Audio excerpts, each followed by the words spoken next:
Allô les mecs et mecs. Hello ladies and gentlemen, and welcome back to another segment here on Project Purpose. For those of you who are new, we cover topics that relate to mental health, mental wellness, and education on a week-by-week basis. And today's topic of discussion is mental wellness. And in the conversation on mental wellness, I'm going to be talking about thinking first and acting secondly. And this is really important. Impulse control. It's an important muscle to develop throughout our lives so that we're not always finding ourselves putting our foot in our mouth, backpedaling, or apologizing because we didn't think before we made the choice to act. And so I'm someone who likes to think first, act second, but I'm also the same person who believes in asking for forgiveness and not asking for permission. And how I balance these two levers is that I think about the things that I want to ask for forgiveness about rather than ask for permission. It's never as a byproduct of an impulse. This always is a byproduct of premeditated thought. And so this sounds a little bit devious, but not devious at all. I think that if we spend enough time reflecting, we can really be much more mindful about the kind of decisions that we're making, about the kind of moves that we're making, the way we're navigating around different environments, so that we're always setting ourselves up for success. And we're setting ourselves up for success in those difficult conversations because we're thinking first and acting second. And also when it comes to those strategic moves, those risks, those leaps that we want to take that end up having really high gain, but there could be a little bit of a risk there too. But it's important that none of these things we do with our eyes wide shut. We have to think, we have to be intentional about the way that we move. And so I want to talk a little bit about how we create that level of intentionality when it comes to thinking first and acting second, and in the situations that require us to do so. So when it comes to conflict, anytime I engage in conflict, I always make sure, even if it's like a really heated exchange, that I'm thinking before I'm speaking. And not only am I thinking before I'm speaking, even as I'm speaking, I am censoring the things that I'm saying, because I always recognize that if it is the case that I am communicating a message to someone, I have to package the message for it to land. I am not interested in speaking just to hear my voice. That is not the kind of human I am. I want to make sure that the words that I leverage always have an impact. So I'm always going to be very intentional about the words that I use, so that if it is the case that I'm having a difficult conversation, I'm still landing my message. And I think that a lot of us, we get so caught up in the emotion that we're just now speaking to feel good or speaking to feel heard, but we're not speaking to be heard. And there's a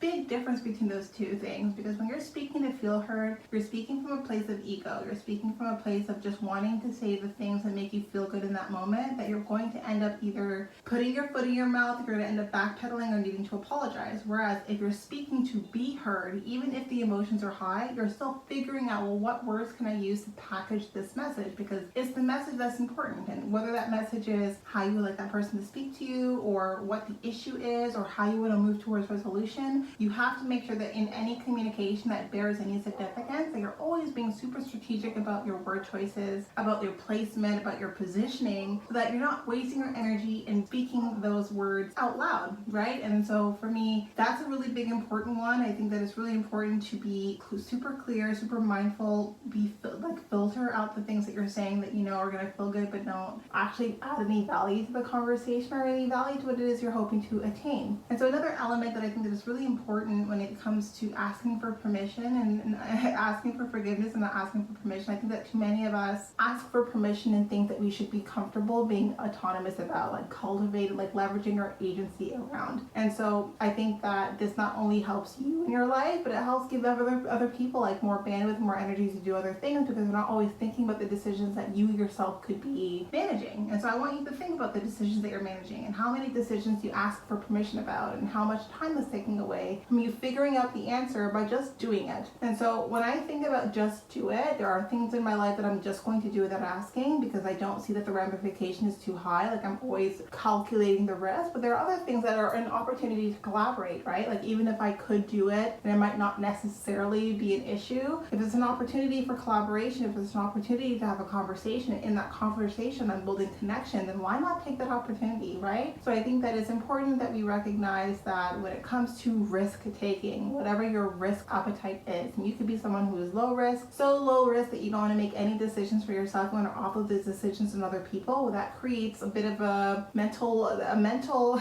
debt. Like it creates a bit of a mental load, right, for the people you're offloading those decisions on. Sometimes it's helpful to take some of those reins back and make some of those decisions for yourself, if not just to give yourself the sense that, hey, like I can make this kind of decision, I can have more confidence in myself. Or if it is the case that you are taking a lot of risks, making a lot of decisions, but but people are feeling left out. People are feeling like they're not participants, that they're not collaborating with you, or they're not collaborating with you in areas where they want to collaborate. I think that there are different decisions where if you're not super set on a specific way of getting there, it's always going to give you an opportunity to build collectively a solution that could be way better with other people's input. And so I think that it's so important that we think before we act, we think before we do the things that we want to do. When it comes to risks associated with those things, we measure the risk, and there are different ways that you measure the risk. And so I'm someone who really likes doing game theory in my mind, like, and I have a better sense of who someone is. I build a bit of a decision map, I build a bit of a decision tree, and in that decision tree I think about how my decisions will impact which key people. And always in my mind I have a bit of a roster of the key people that I feel